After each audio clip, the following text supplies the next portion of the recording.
Hiya crafters, Amy here with Amy's Wares, and I'm going to make some really easy gift boxes with some pattern paper. So I have these mini gift box dies from Catherine Pooler. Here's a photo of what we're going to make today, but this is so easy and fun, and I'm so excited to have this in my crafty stash.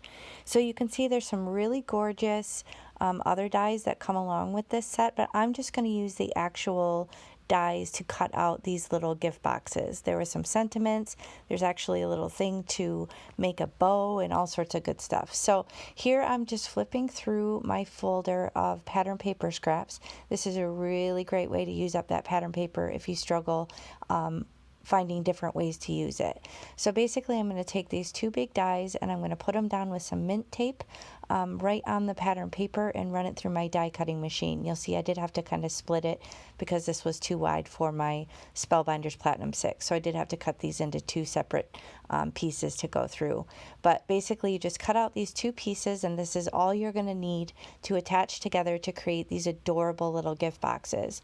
Now I particularly like these papers that I chose because they're two-sided and I can basically see the pretty color on the outside and on the inside. So basically bear that in mind when you're using the dies to make sure you get the pattern that you want on the outside. You'll see what I mean when you start playing with it.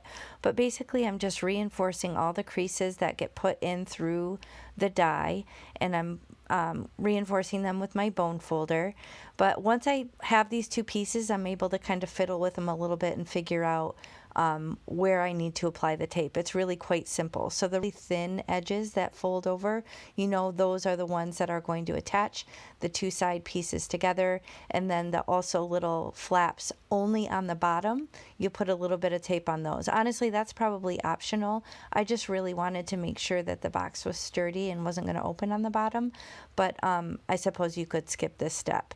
So only on the little ledges that are very thin am I going to apply this very thin score tape. It's 1/8 inch, and I'm using my Judy tool to pull off the backer. My friend Judy made me this awesome tool, but you can easily line these up and see where it has to go. So just removing that backer, and I'm going to fold it back over to the other side of the box, and you'll see where it just kind of lines right up. So once you get it in position exactly where you need it to go, then you just kind of press it down and then allow the score tape to do the work and hold it all together.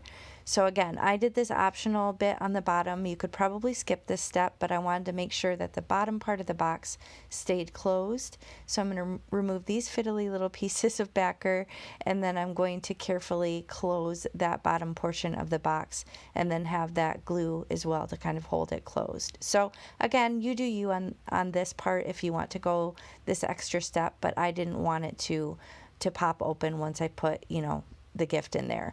Now, I love the size of this. I think it would be perfect for a gift card. You can see there's a little cutout here, a little flap that will allow you to kind of fold the top front down and hold it in place.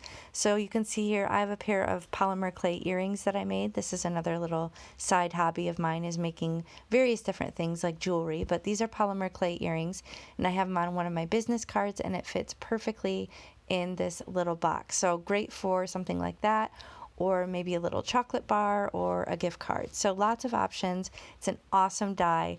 Thanks so much for spending time with me today. I appreciate it. I'll link everything below, and I'll catch you next time. Bye.